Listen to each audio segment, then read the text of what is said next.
बीते 7 दिनों से स्वामी मुक्तेश्वरानंद लगातार अपने शिविर के बाहर बैठे हैं। हमारे साथ बात करने के लिए स्वामी जी खुद ही हैं। आज सीसीटीवी लगाने पड़े आपको, क्या किसी प्रकार का डर, किसी प्रकार की आशंका कि प्रशासन आ सकता है या कोई अनहोनी करा सकता है जिसकी वजह से सीसीटीवी लगाने पड़े? देखिए, बात यह है कि बहुत से बातें आती हैं लोगों के बीच में। हमारे शिष्यों ने हमसे कहा कि खतरे की आशंका है, इसलिए हम लोग सीसीटीवी लगाना चाहते हैं। तो हमने मना नहीं किया, हमने कहा ठीक है, तुम्हारी इच्छा है तो लगा दो।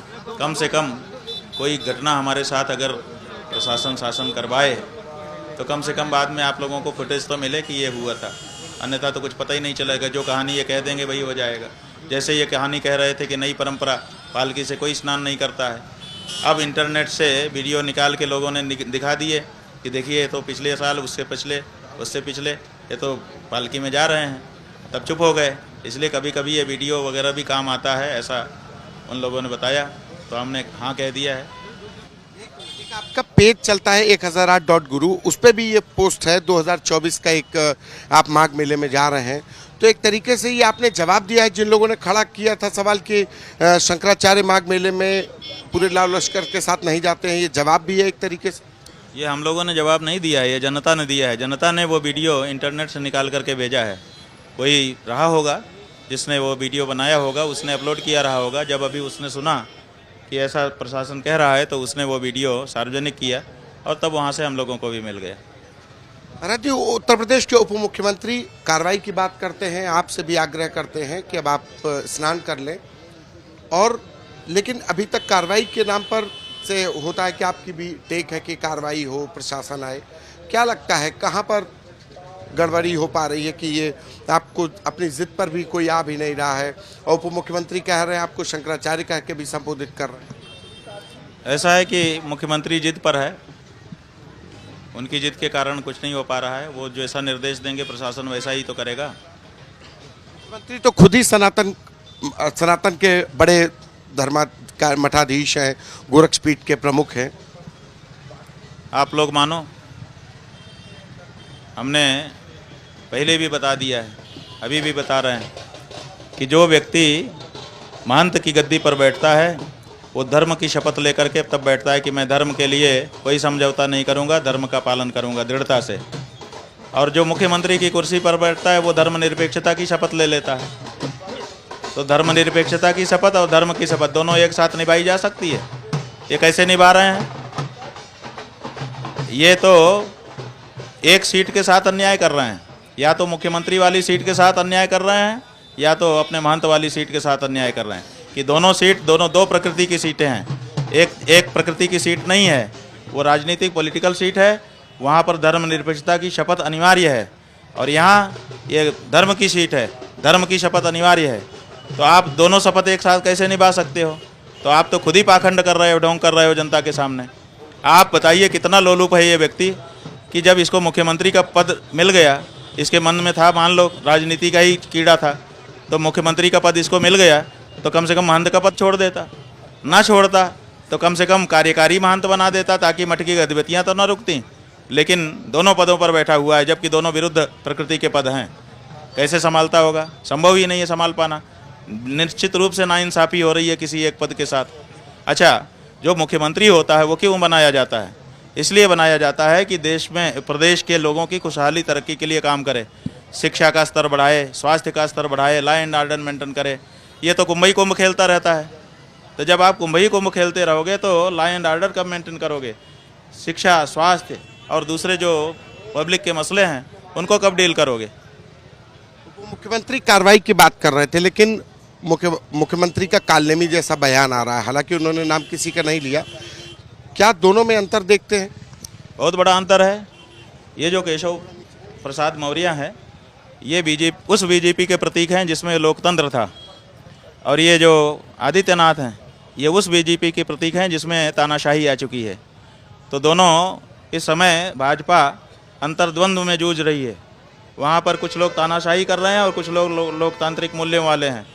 जो लोकतांत्रिक मूल्य वाले हैं वो इस समय घुट रहे हैं, घुट करके बीजेपी में रह रहे हैं, और जो तानाशाही प्रवृत्ति वाले हैं वो फ्रंट पर ला दिए गए हैं और तानाशाही कर रहे हैं।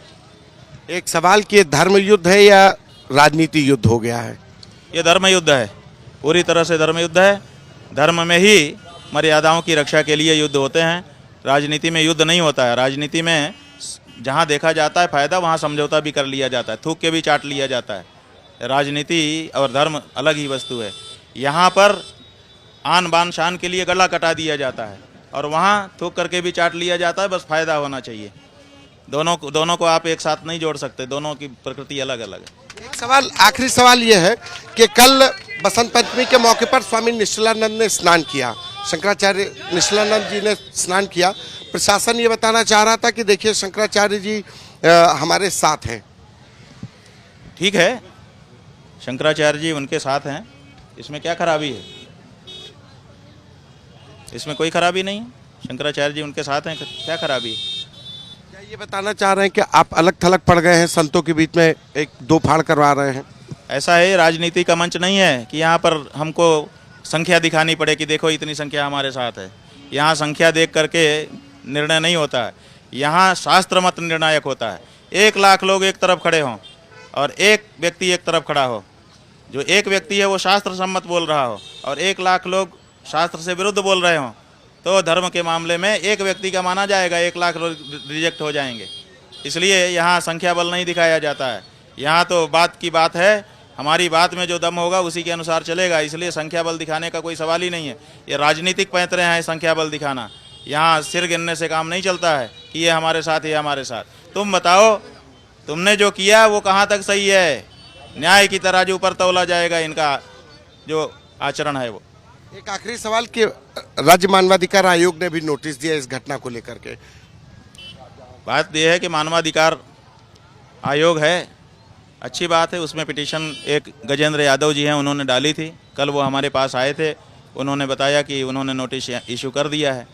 लेकिन मानवाधिकार आयोग प्रायः दिखावटी दांत ही सिद्ध होता है कि हम हैं, लेकिन ठीक से जांच कहाँ होती है। पहले भी हमारे ऊपर 2015 में वाराणसी में पुलिस ने लाठीचार्ज किया था, भटकों को मारा था। हम लोगों ने मानवाधिकार आयोग में अर्जी डाली थी, उन्होंने जांच के लिए पत्र भी लिखा था, बाद में कुछ नहीं हुआ। भाई हम नहीं कर रहे हैं, लेकिन बहुत से लोग हैं जो जिनको पीड़ा है वो लोग कर रहे हैं। जैसे ये देखिए पीछे निशिता दीक्षित जी खड़ी हैं, ये हमको आके बता रही हैं कि हमने महिला आयोग में भी डाला है, बाल आयोग में भी डाला है और जगह जगह कर रही हैं। तो जिसके मन में है वो कर रहा है, हमने किसी को काम पे नहीं लगाया है। अभी तक हम अकेले ही हैं, हमने किसी को भी अभी तक कोई निर्देश नहीं दिया है कि आप ये करो। बहुत से लोग हमसे पूछ रहे हैं कि हम क्या करें। हम कह रहे हैं कि तुम भेड़ बकरी नहीं हो कि हम हाँक दें, तुम्हारा विवेक है, तुम अपने विवेक से निर्णय लो कि तुम्हें क्या करना चाहिए ऐसे समय पर। हम लोग रहेगा आपका हाथ मनने के लिए कह रहे हैं। ये तो जब तक प्रशासन शासन चाहेगा चलता रहेगा। ये आदित्यनाथ के ऊपर निर्भर करता है, ये नरेंद्र मोदी और अमित शाह के ऊपर निर्भर करता है, और ये वो जो नए अध्यक्ष भाजपा के बने हैं उनके ऊपर निर्भर करता है कि वो क्या निर्णय लेते हैं। शंकराचार्य का अपमान करने के बाद वो जब तक चाहें इस अपमान को लंबा करना चाहें करें, खामियाजा तो उनको भोगना पड़ेगा। ये स्वामी अमुक्तेश्वरानंद, जिनका सीधे से कहना है कि ये युद्ध अभी चलता रहेगा, ये धर्म युद्ध है और धर्म युद्ध में वो डिगने वाले नहीं हैं और उनका इसी तरीके से जो अपनी बात है उस पर वो अडिग रहेंगे। कैमरा पर्सन नीरज के साथ संतोष कुमार, राज तक।